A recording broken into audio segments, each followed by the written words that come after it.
Hello friends, मैं हूँ Richa. Friends, आप सभी का स्वागत है आपके अपने इस यूट्यूब चैनल पर, that is UGC NET JRF by Richa.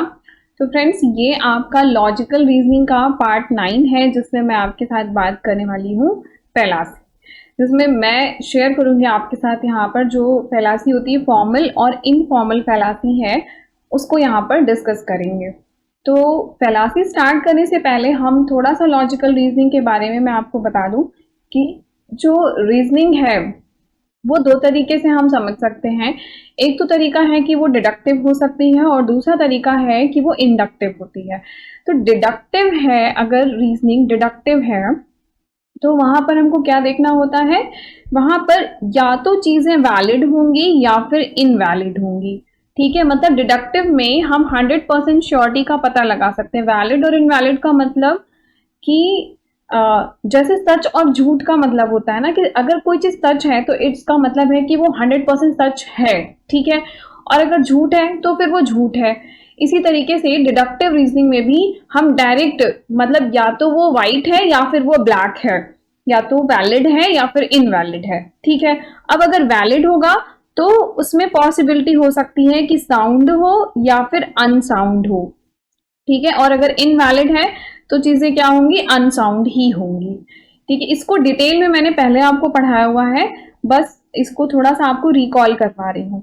अगर इंडक्टिव है रीजनिंग, अगर हमारी इंडक्टिव है तो वहां पर स्ट्रॉन्ग और वीक का पता लगाएंगे। ठीक है, क्योंकि यहाँ पे हम 100% पे बात नहीं कर सकते। 100% हो सकता है कि वो स्ट्रांग हो, लेकिन ये भी हो सकता है कि हाँ ठीक है, 90% स्ट्रांग हो, 60% स्ट्रांग हो, 70% स्ट्रांग हो। ठीक है, तो स्ट्रांग है या वीक है ये पता लगाएंगे। अगर स्ट्रांग है तो उसमें कोजेंट हो सकता है या फिर अनकोजेंट हो सकता है।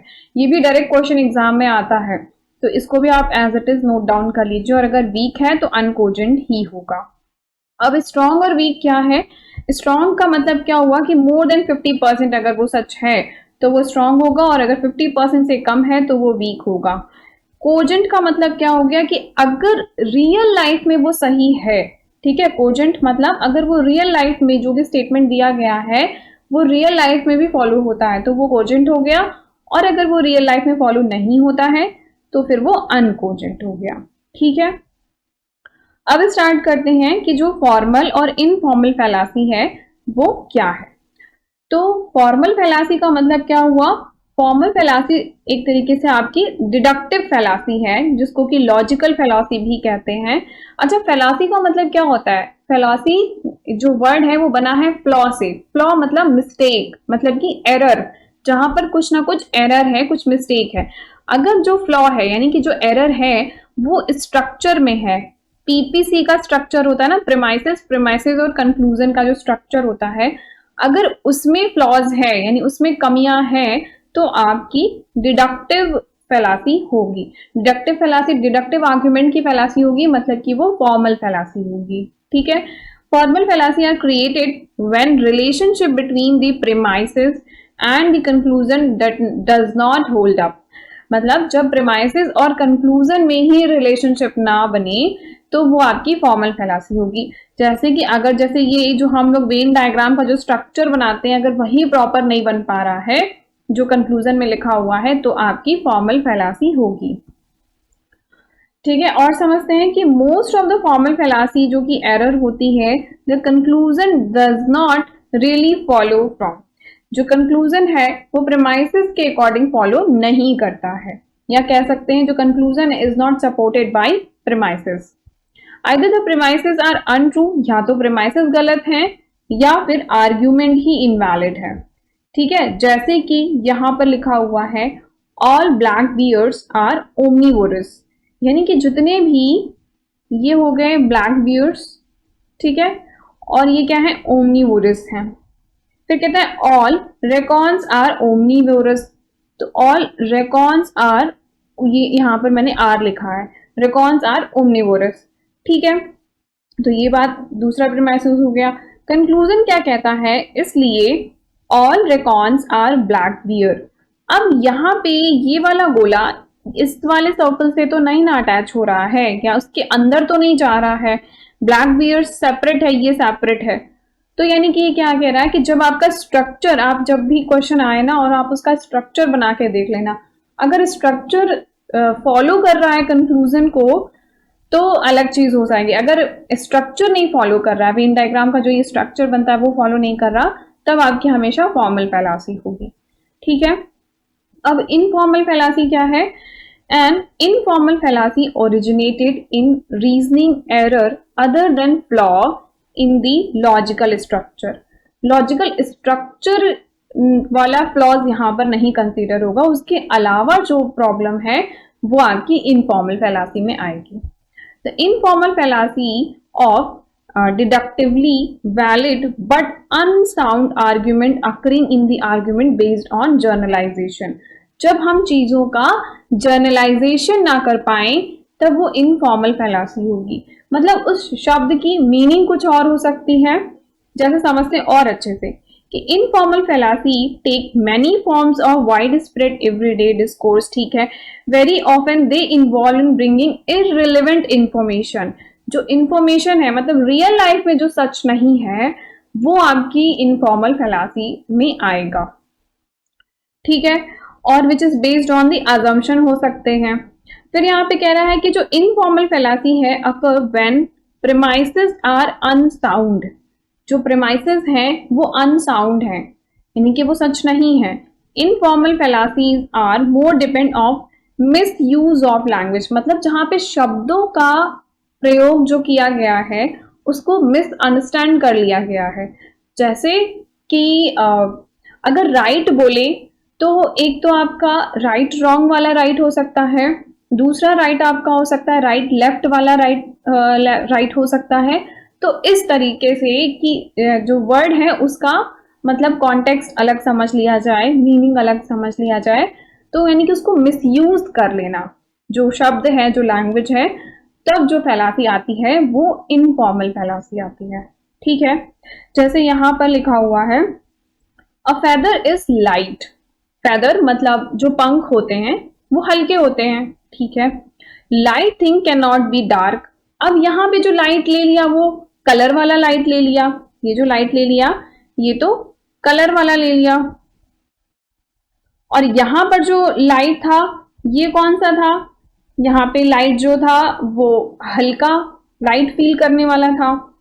ठीक है, तो अब आप यहाँ पर देखिए कि दोनों का मीनिंग अलग अलग हो गया और कंक्लूजन में कह दिया कि therefore a feather can not be dark. तो यहाँ पे क्या हो गया, हमने मीनिंग कुछ और निकाल लिया। तो ये जो फैलासी है आपकी इनफॉर्मल फैलासी होती है। एक दोनों को समराइज फॉर्म में समझ लीजिए कि जो फॉर्मल फैलासी है विच इज डिडक्ट, जो एरर है वो कैसे डिडक्ट किया जाएगा, traceable to the very structure से हमको पता चल जाए, तो वो फॉर्मल फैलासी हो जाएगी। इनफॉर्मल फैलासी कैसी होगी? जब हम उसकी मीनिंग के थ्रू समझेंगे। The defect which can be detected only by the reference to and content of the argument. जो उसमें जो कंटेंट लिखा हुआ उसकी जो मीनिंग आ रही है वो जब गलत होगी तो इनफॉर्मल फैलासी हो जाएगी। ठीक है, तो ये सारी फैलासी है जो कि अभी हम पढ़ने वाले हैं। सो फर्स्ट यहाँ पर है फैलासी ऑफ डिवीजन।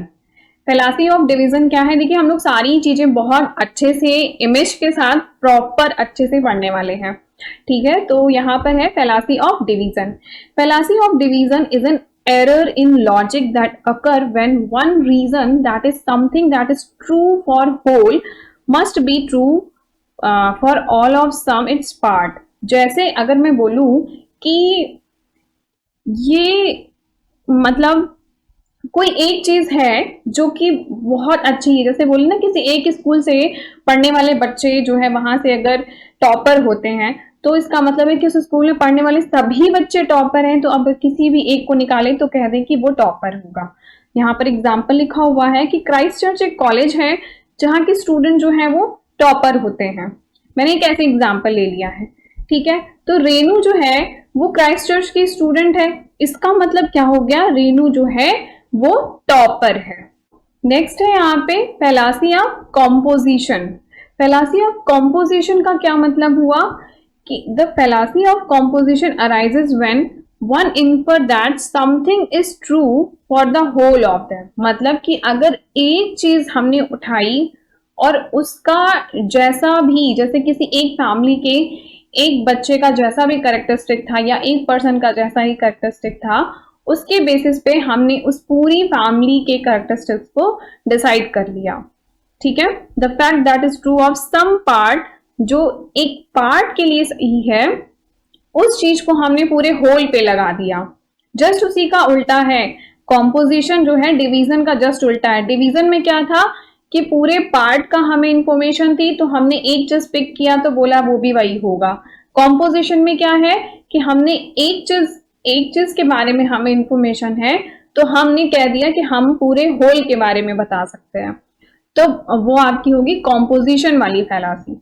ठीक है, जैसे कि अगर जो टायर है, the tyre is made by the rubber, ठीक है, तो अब हम कह सकते हैं there for the vehicle for which it is the part is also made of rubber.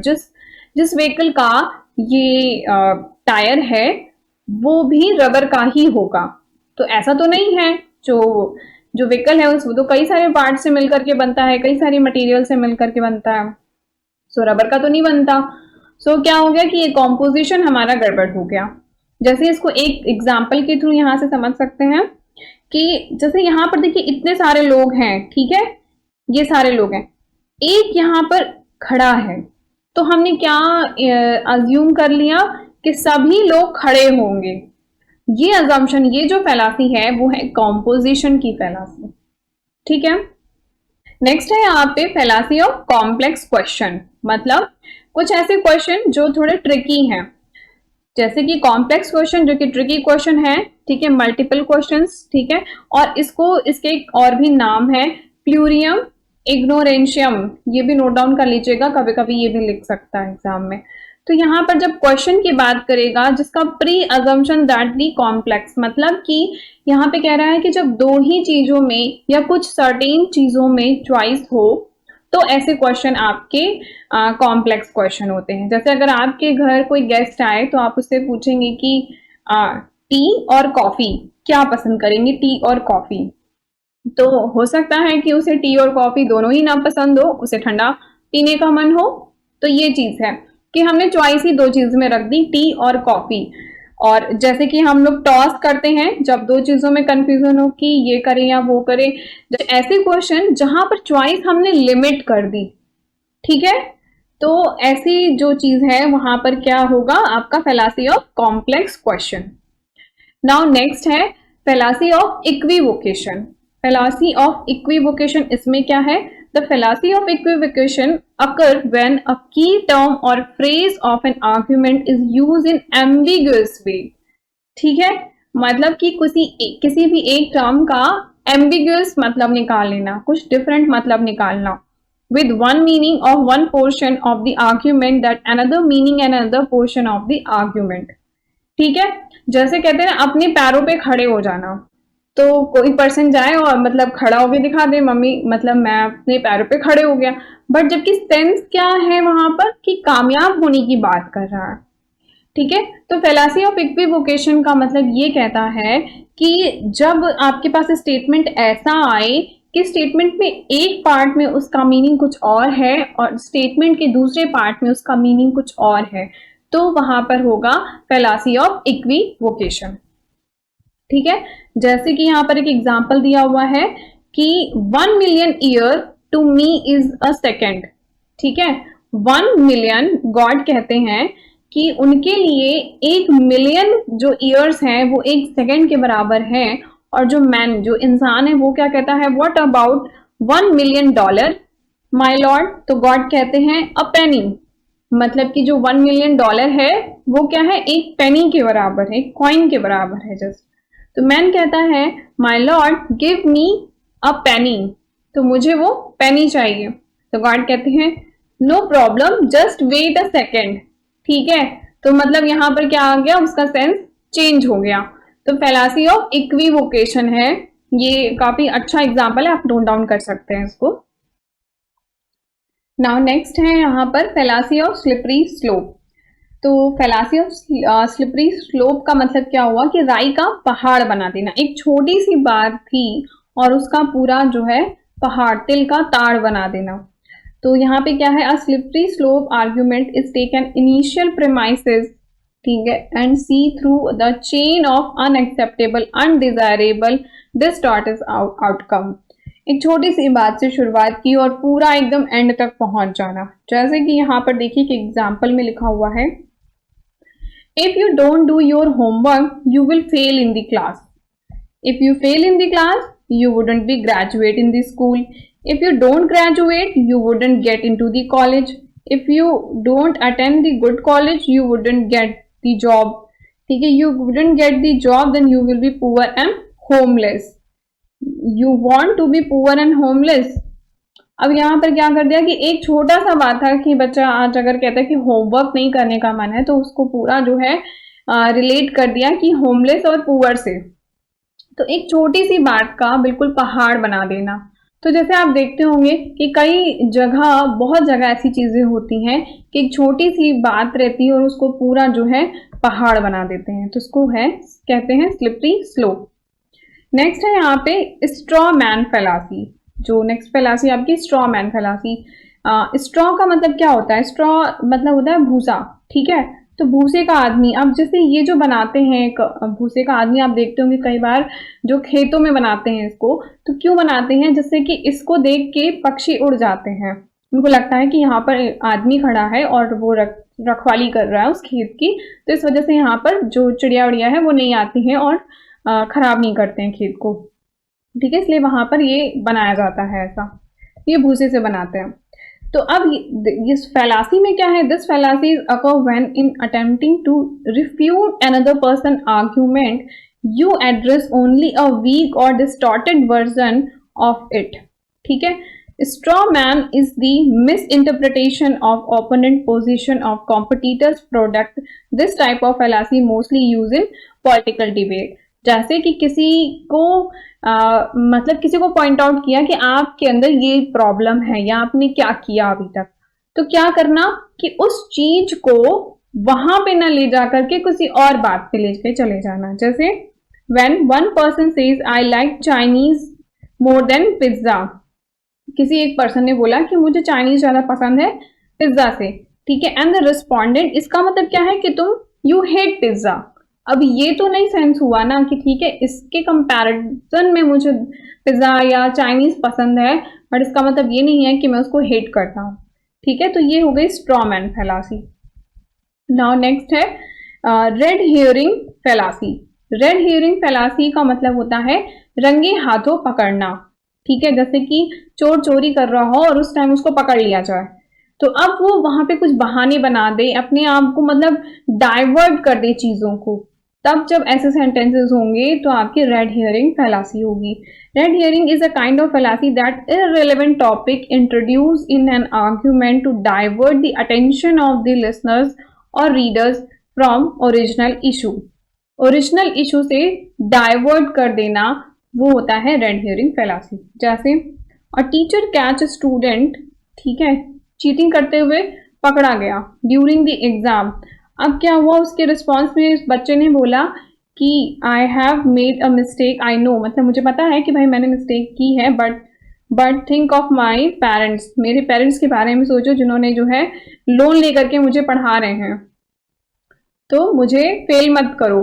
अब वहां पर क्या हो गया कि जो गलती थी कि उसने जो है चीटिंग करते हुए पकड़ा गया और वहां पर वो उस बात को पूरा डाइवर्ट कर दिया उस बच्चे ने, तो ये क्या हो गई? रेड हियरिंग फैलासी हो गई। इसको एक एग्जांपल से भी आप समझ सकते हैं। Red herring fallacy, the red herring fallacy is an attention to mislead or distance from the relevant topic. अब जैसे कि ये देखिए, ये क्या है? ये कैट है, इसको रैट चाहिए, ठीक है, बट यहाँ पर क्या है? इल्यूजन है कि यहाँ पर एक फिश है इसके पास, मतलब क्योंकि अब ये तो इसको नहीं कैच कर सकती ना, सो ये तो इल्यूजन हो गया। तो यही बात है कि रेड हियरिंग फैलासी में कि जो वहां पे भी इस वाले एग्जाम्पल में भी यही था कि जो बच्चा है वो चीटिंग करते हुए पकड़ा गया। अब इसमें पेरेंट्स, लोन और ये सब चीजें क्या जरूरत थी इसमें डालने की, बट अगर स्टेटमेंट इस तरीके का आएगा तो वहां पर रेड हियरिंग फैलासी होगी, ठीक है। नाउ नेक्स्ट है आपका force to appeal, sorry appeal to force, ठीक है। इसका एक और नाम है आर्ग्यूमेंटम एंड बैक्यूलम, ठीक है। इसका मतलब क्या होता है? व्हेन किसी को मतलब फोर्सफुली किसी से कोई काम करा लेना, ठीक है। कोरिजन भी जिसको बोलते हैं, ये अगर कॉमर्स में आपने लॉ पढ़ा होगा तो वहां पे आता है कि जब जो है फोर्सफुली, ठीक है, कोरिजन यानी डरा धमका के किसी से काम करा लेना, जहां पर एक वीक पॉइंट किसी का पता चल जाए जब किसी को, तो वो उस इंसान को उस तरीके से यूज करने लगता है, तो वो होता है फोर्स टू अपील। और force is use to place of a reason, जैसे कि अगर रूबी है, ठीक है, वो एक एम्प्लॉय है, तो उसने अपने बॉस से बोला why do I have to work weekends when nobody else in the company work, ठीक है, अगर कोई भी जो है वीकेंड में काम नहीं करता है तो मैं क्यों काम करूं। तो उसके बॉस ने रिप्लाई में क्या बोलता है, am I seeing the insubordinations I can find another employ very quickly. तो मतलब कह रहे हैं कि भाई हमारे पास एम्प्लॉय की अवेलेबिलिटी है, सो आप देख सकते हैं अगर आप वीकेंड में नहीं करना है तो हम दूसरा एम्प्लॉय रख लेंगे। तो क्या हो गया, जबरदस्ती काम कराना, ठीक है। अब नेक्स्ट टॉपिक है आपका जो फैलासी है, अपील टू पिटी, मतलब बहुत ही बेचारा सा बन जाना, एड माइजरी कॉर्डियम, ठीक है, the attempt to distract from the truth of the conclusion by using of pity, मतलब बेचारा सा बन करके किसी के सामने अपने जो भी उसने जो भी गड़बड़ी जो की थी उससे बच जाना। The fallacy in which someone tried to support of an argument or idea by exploiting one's opponent feeling by pity or guilty. It is a specific kind of appeal to emotion. यहाँ पर example में दिया हुआ है, I am deserving for this job because my mother is on her deathbed and she really wants me to see कि मतलब मुझे ये जॉब करते हुए देखना चाहती है और she pass away, ठीक है। तो एकदम बेचारा सा बन करके किसी को एकदम मजबूर बना देना, अपनी मतलब अपनी मजबूरियां दिखा करके इंसान को वो कर देना कि ठीक है भाई इसके लिए कुछ कर ही दो, तो ये होता है appeal to pity. Now next है यहाँ पे आर्ग्यूमेंट फ्रॉम इग्नोरेंस, मतलब ad ignorantiam, the assumption of the conclusion or the fact based primarily on the lack of evidence to the country, मतलब यहाँ पर usually best describe by the absence of evidence is not evidence of absence, मतलब यहाँ पर कह रहा है कि अगर हम किसी चीज को सच साबित नहीं कर सकते हैं तो हम मान लें कि वो झूठा है, ठीक है। जैसे an argument from the single premises which state that there is a lack of the knowledge, ठीक है, proof of evidence that P is true, इसका मतलब कंक्लूजन क्या है, P इज फॉल्स। अगर हम P को ट्रू नहीं प्रूव कर पाए it means that is the false, तो आर्ग्यूमेंट ऑफ इग्नोरेंस कहते हैं इसको, ठीक है। नाउ नेक्स्ट फैलासी है जो कि आपकी है एड पॉपुलम फैलासी। फैलासी कौन सी है, एड पॉपुलम फैलासी, इसको और भी कई नाम से जानते हैं, इसको बैंड वैगन फैलासी भी बोलते हैं।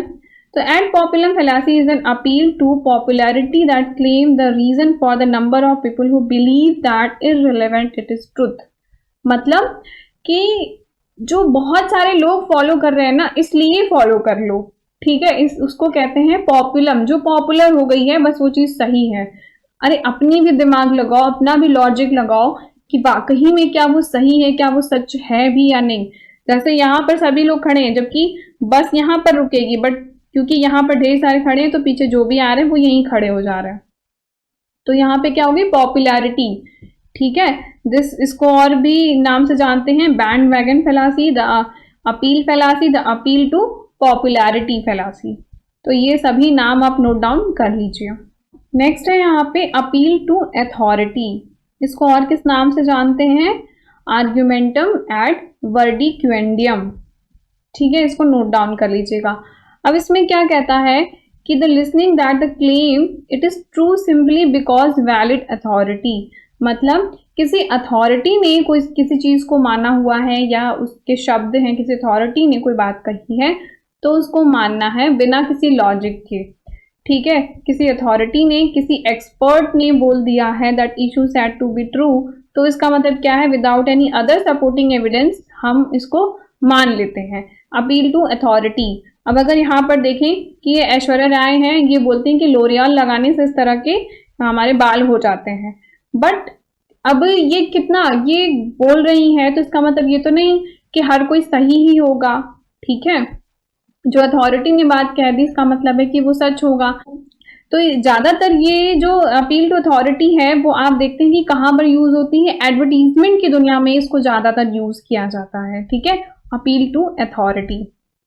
नाउ नेक्स्ट क्वेश्चन क्या है, इग्नोरेंशियल इलेंची, ये क्या होता है, also known as irrelevant conclusion, मतलब a logical fallacy of presenting an argument that may be in itself be valid but has nothing to do with proof। जैसे कि जिसको कि प्रूफ करने की जरूरत नहीं है, कोई एक ऐसा स्टेटमेंट जो अपने आप में ही कंप्लीट है बट फिर भी उसको प्रूफ करने की कोशिश की जा रही है, तो वो क्या हो गया आपका इग्नोरेंशियल इलेंची। जैसे कि अगर आप देखें कि कभी कभी ऐसा होता है ना कि आप बिल्कुल तैयार होकर शूज वूज पहन के घर से बाहर जा रहे हो और आपका नेबर आपसे पूछे कहीं बाहर जा रहे हो क्या, तो वो क्या लगेगा आपको कि अरे भाई तैयार होके शूज पहन के निकल रहे हैं, गेट ब्लॉक कर रहे हैं, तो कहीं जा ही रहे होंगे। तो उस तरह का जो स्टेटमेंट होगा वो आपका इग्नोरेंशियल इलेंची होगा। A fallacy in logic of supposing a point proved और डिसप्रूव्ड, एक लॉजिक ऐसा है जो कि प्रूव्ड है या फिर डिसप्रूव्ड है, ठीक, बाय एन आर्ग्यूमेंट। अब क्या आगे है कि प्रूविंग और disproving something is not an issue, जिसको कि प्रूव करना और डिसप्रूव करने का अब कोई इशू नहीं है, तो वो है इग्नोरेंशियल इलेंची। नेक्स्ट है यहाँ पे पेटिशियो प्रिंसिपी। अब देखिए इस पे ना आपके क्वेश्चन बहुत सारे आते हैं, जितने भी आपकी जो ये फैलासी मैंने बताई है, चाहे वो इंडियन लॉजिक की फैलासी हो चाहे वो आपकी वेस्टर्न लॉजिक की फैलासी हो, दोनों भी ही क्वेश्चन आपको काफी मिल जाएंगे। बट मैंने सोचा कि एक वीडियो में पहले आपको सारे जितने भी फैलासी है उन सभी को बता दिया जाए और फिर इसका क्वेश्चन तो हम अपनी क्वेश्चन वाली सीरीज में कर ही लेंगे, ठीक है। तो यहाँ पर क्या है, petitio principii. Petitio principii is a logical fallacy where the conclusion of an argument is claim to be proved by an irrelevant statement in the premises, ठीक है। ये कहता है, जैसे यहाँ पर एग्जांपल समझिए कि God is real because Bible says, okay, Bible कहती है इसलिए गॉड है, ठीक है। फिर नेक्स्ट कहता है क्योंकि and Bible is from God, क्योंकि बाइबल को गॉड ने ही लिखा है। नेक्स्ट कहता है यहाँ पे killing people is wrong so that death penalty is also wrong. Next कहता है smoking cigarette can kill you because cigarette are deadly. तो यहाँ पे पेटियो प्रिंसिपी है, जहां पर जो दूसरा स्टेटमेंट आएगा वो पहले वाले का उसी को घुमा के बात को बोलेगा, ठीक है। तो वहां पे होगा पेटिशियो प्रिंसिपी आपकी फैलासी होगी। और यहाँ पर देखिए मैंने ये सारे ही जितने भी फैलासी है उसको उसके जो अदर नेम है उसको यहाँ पर लिख दिया है, तो आप इसको नोट डाउन कर लीजिए, स्क्रीनशॉट ले लीजिए, आपके काफी हेल्पफुल रहने वाला है कि कौन सी फैलासी को और उसके दूसरे क्या नाम है उसी के सामने यहाँ पर लिखा हुआ है, ठीक है। सो फ्रेंड्स इस वीडियो में जितनी भी आपकी इनफॉर्मल फैलासी है वो यहाँ पर शेयर कर दी है, जिससे कि आपको अब कोई भी कंफ्यूजन नहीं रहेगा। और इस पे बेस हम लोग क्वेश्चन जो है नेक्स्ट वीडियो में कर लेंगे, या वीडियो जो हमारी क्वेश्चन वाली प्लेलिस्ट है उसमें आप देख सकते हैं। और thank you so much for watching this video. और अभी तक अगर आपने लाइक नहीं किया है वीडियो को तो प्लीज़ वीडियो को ज़रूर लाइक कीजिए और चैनल को भी सब्सक्राइब कर लीजिएगा। Thank you so much.